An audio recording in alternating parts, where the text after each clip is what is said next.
Hi, my name is Britta Ekholm. I am a licensed professional counselor in the state of Kansas, and I'm an outpatient therapist and I'm a school-based therapist at Southeast Kansas Mental Health Center. Southeast Kansas Mental Health Center offers a variety of services, including therapy, case management, and medication management, and more services too. Today I'm going to be speaking on communication in families, specifically geared toward teenagers and parents. For more information, you can look us up on the internet at sekmhc.org. So today I'm going to talk about, obviously, communication in families. So I'm breaking that down into 3 different parts. So part 1, I'll be talking about just basic communication skills for everyone. Part 2, I will be talking about communication for teenagers to their parents.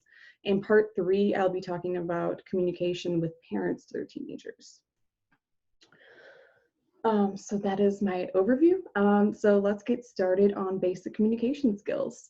So a lot of times when we think about communication, we think about what we say, but the majority of communication actually happens with listening and our nonverbal communication.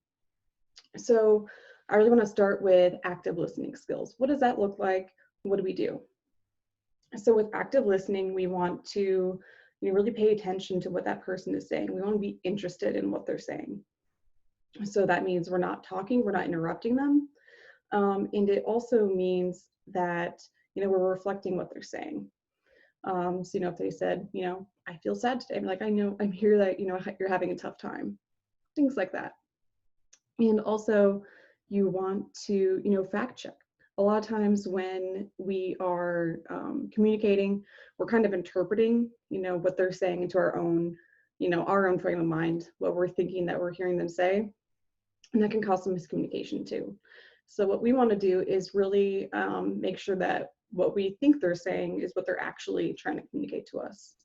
So this is when the communication part comes up. So that's when you say, I'm hearing you say that, you want to stay out later because you want to be around your friends. Is that what you're really saying, or is there something else? And that gives them the opportunity to say, yep, that's exactly what I meant, or no, here's what I really meant by that. So we can already clear up some miscommunication so things don't get heightened, we don't get into an argument. It just helps us communicate a lot more. Also with general communication skills, we want to use our I statements.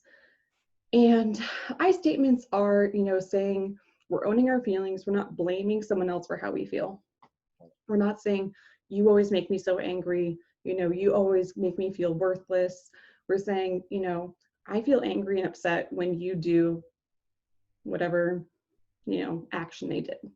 So we're not, we're owning our own feelings in that way. We're also not using any, black and white statements like always or never. What that does is, if we say, you never, make me feel good, you never take out the trash. Well, more often than not, there's been times where that person has done that thing, or, they have helped out. So that can really be invalidating towards the other person. It can make them more defensive, and it can close off communication. And again, in communicating, we're trying to open up, we're trying to understand everyone's points of view, and we're being solution focused, we're not being problem focused. We're also not using any name calling, no idiot, moron, any other like put down language. We're not using that. We want to be respectful. And like I mentioned before, we're going to take turns talking, no interrupting, no yelling, no raising our voices, because a lot of times when we raise our voices, the other person will match that intensity. So we just keep leveling up and up and up. And then we're just talking over each other. We're not listening. We're not really communicating. So we want to speak in a clear, even tone the whole time. Also in communicating, we want to keep an open mind to what that person is experiencing, their perspective on the situation. A lot of times in communication, we can get really stuck, which again is understandable in our own view, in our own viewpoint. We get really stuck in being right rather than being effective, or doing what works for that situation or that relationship. So we want to be opening up and being willing to keep an open mind and, validate what they're thinking or what they're feeling for that situation, so we can come to a solution and understanding. Also, we want to stay on one topic at a time. A lot of times during arguments or just when we're talking to someone, things can get kind of heated. We start on, just talking about, hey, can you do the dishes today? And it gets blown up and it's like, you never respect me, you never listen to me. Again, using those all or nothing statements, we're not even talking about the dishes anymore. So we want to stay on one topic at a time. Again, we want to be effective. We want to be solution focused. We're not trying and bring up other things because we're not solving anything. Another way to how to keep a good relationship is to think of the acronym. This is from a DBT skill called GIVE. And so it's an acronym with GIVE. And so we want to be gentle, act interested, validate that person, and use an easy manner. So that's GIVE. So I'm going to break that down a little bit more. So we want to be gentle in our approach. We want to be nice and respectful. Again, always going back to the golden rule, treating the other person how you want to be treated. We don't want to attack anyone, no verbal or physical attacks at all. No threatening, threatening to leave, threatening to move out, anything like that. Judging the other person.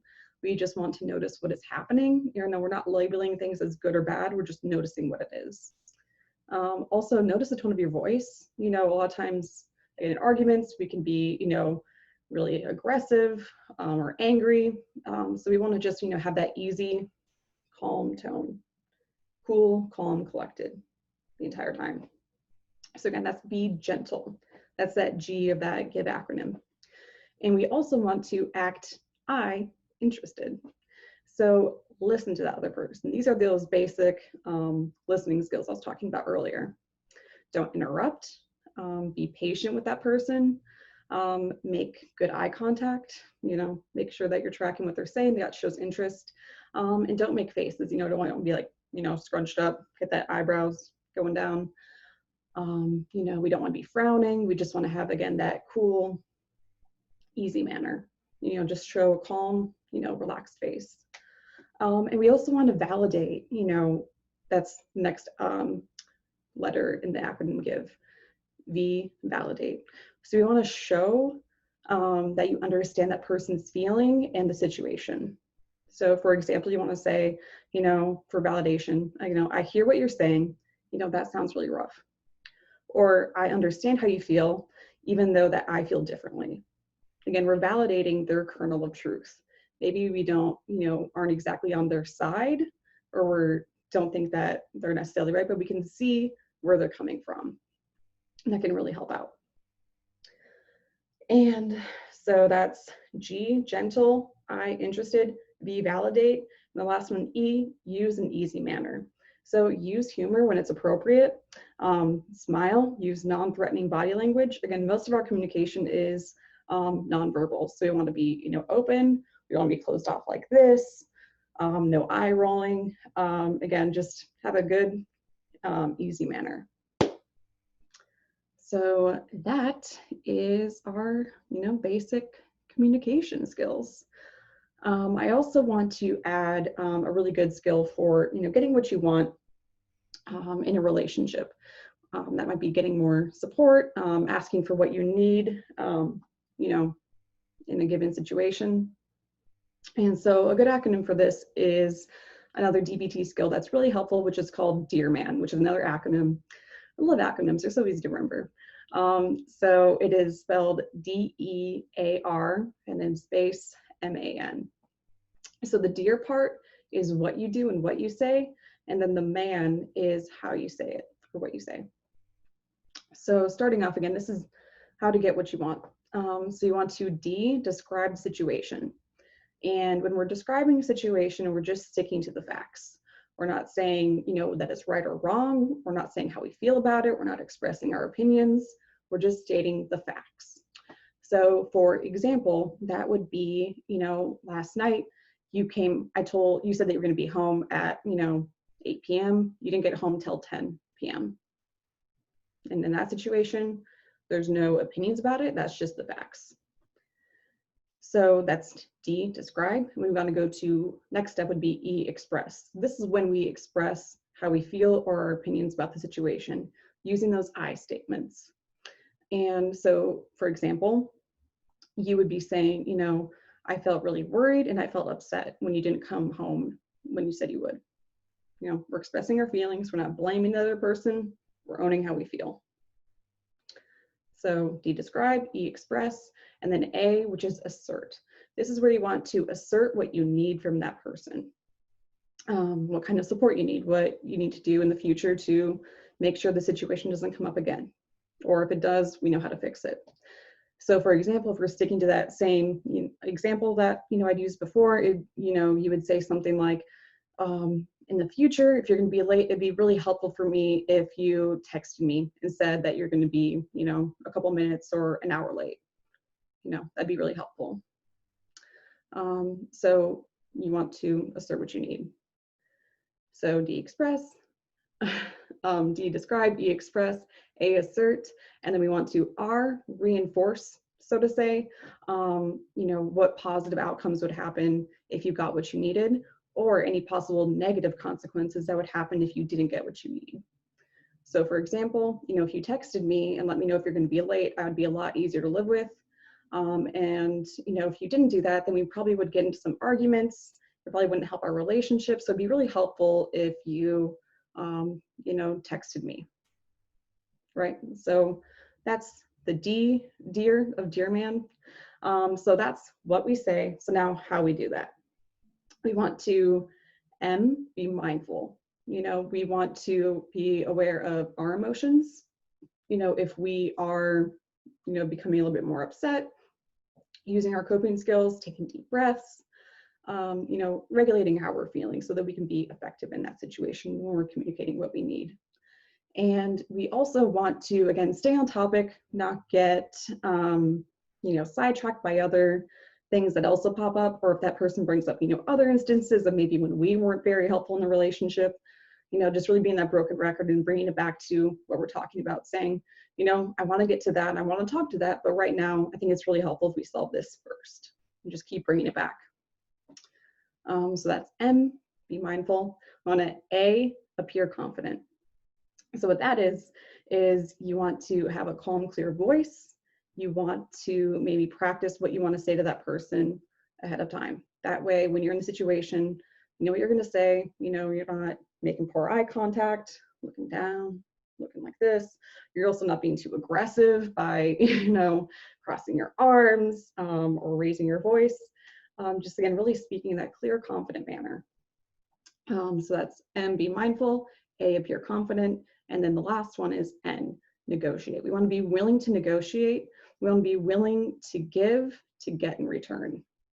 So for this example, it might be, that person asks, well, if it's getting kind of close to that time, can you just remind me what time you asked me to be home? That way we can both check in with each other. Sure, great, if I can do that, we can work together. So that is DBT Dear Man. So these are just really good communication strategies to use in a lot of different situations. So that is part one, basic communication. So part two, I'll be talking to teenagers about how to talk to parents. So, with teenagers, I just always like to remind, my teens that no one knows how you feel or what you need until you tell them. We can take really easy guesses. We can make educated guesses. If you're really, withdrawn, not talking a lot, maybe in your room, you have a frown, you look sad, maybe you're more irritable. We can make guesses on, maybe that you feel upset, sad, angry, but we don't know that for a fact until you tell us. So that's when you use, your I statements. I'm feeling really upset right now because this happened today, or I'm feeling upset because, you yelled at me a little bit earlier about doing the dishes, so saying that and what you need. And a lot of times for parents, they want to come in and they want to fix things, or they want to, squash what's going on right away. And maybe what you need at that point, you don't need solutions. Maybe you just need someone to vent to. Maybe you just need, 30 minutes in your room, away from your parents so you can cool down, listen to music, watch Netflix, watch YouTube, whatever it may be, just to cool down, asking for that. Maybe what you need isn't really talking or time away. Maybe you just need, your parent to come in and you know, you just sit with each other and you don't say anything, you just watch Netflix, you know, play a video game, whatever it may be. Maybe that's the kind of support that you need. So being willing to ask for that and say, hey, here's what I need right now, that'd be really helpful for me. You know, also, again, really important to regulate your own emotions when you're talking to your parents. If you notice your anger or, you know, sadness, whatever it may be, anxiety starting to increase, really being mindful, noticing that, breathing into it, taking time for yourself so you can regulate your own emotions, and then come back and revisit that conversation.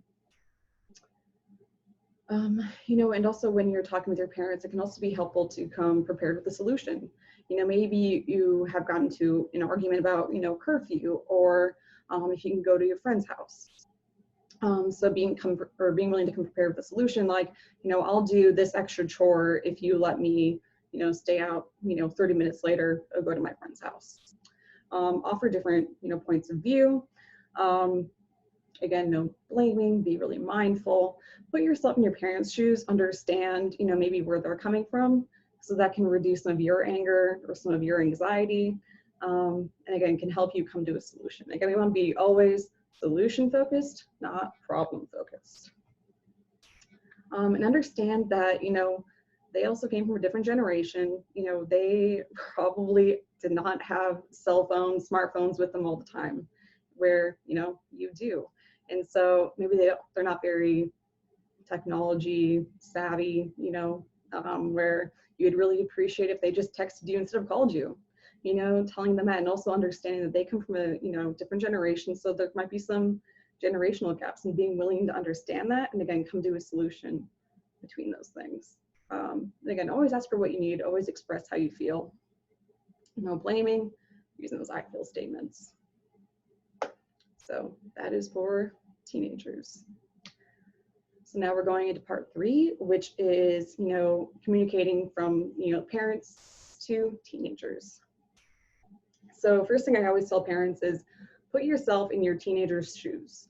Remember how it was when you were a teenager. All those emotions were very new to you.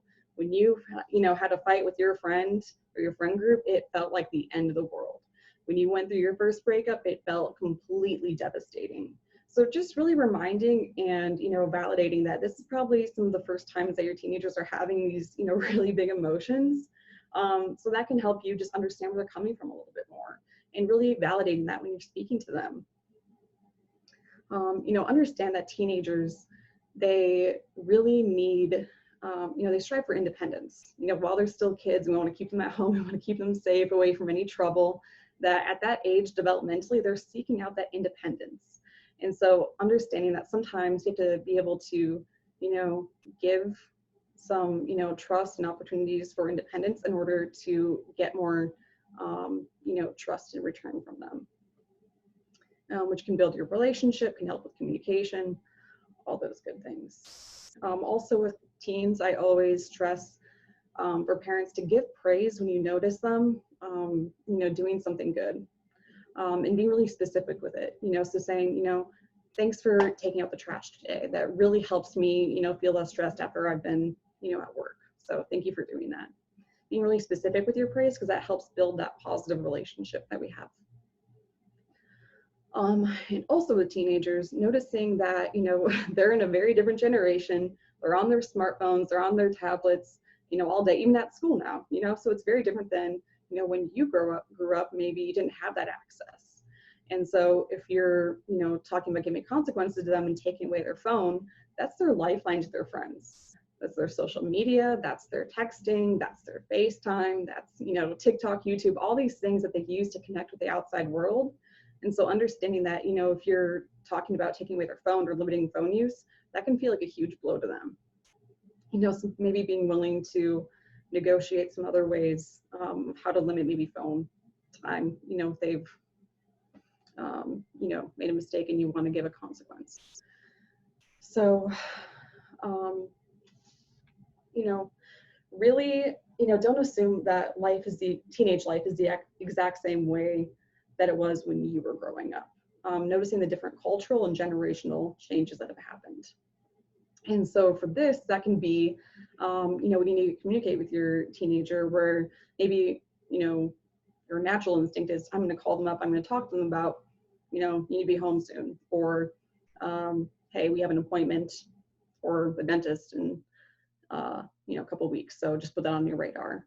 They're probably not going to pick up the phone. That's just kind of like their generation. You're probably going to be a lot more effective in communicating with them if you just text them something small like that. With those big conversations, those should be face-to-face. It's really helpful in that way. And also with, you know, coronavirus, a lot of us, most of us are home right now. And, you know, the kids, they are on, you know, Zoom calls, you know, for school from 8 a.m. until 3 p.m. They got homework to do on their tablets and their phones. It's a lot of screen time. You know, you may have, you know, Zoom meetings and things like that that go later in the day. There's not really a lot of time for face-to-face communication now, especially since, you know, we're really isolated. There's a lot of working from home, school from home, those things. So it's really important for relationships and communication to have that face-to-face contact. So something that I really recommend is having, you know, dinner together, or doing some face-to-face, you know, set time, like weekly, that's expected, you know, to check in, talk about what's going on, talk about the family, you know, talk about what's going on for that teenager. And also recognize if you're going to have, you know, conversations with them. We're living in a soundbite world. You know, teens have, you know, TikTok and Instagram, and things are that the information they're getting is like all in like less than 60 seconds. So really noticing that it might be important for you to kind of gently get to that point pretty quickly, because their attention span is not going to be there for, you know, a 20-minute conversation. So again, just really noticing those generational differences, using those I feel statements, checking with yourself if you notice your emotions are getting, you know, heightened, you know, using your own coping skills, cool down skills. Deep breathing is great. You can use it anywhere, anytime. Really helpful to help, you know, regulate your own emotions. So that is a very quick overview, I feel like, on communications and families, especially geared towards, you know, parents and teenagers. Again, all this information is pretty general. If you have any more information, or if you feel like, you know, you want to seek therapy, you can reach out to Southeast Kansas Mental Health Center. I work in the Linn County office. So if you're in Linn County and you want to make an appointment for your teenager or yourself, you can contact us at 913-352-8214 on the phone, or again, look at more information online at sckmhc.org. Again, my name is Britta Ekholm. It was wonderful to give all this information out, communicate. So go forth, wear a face mask, wash your hands, do all those good things. All right.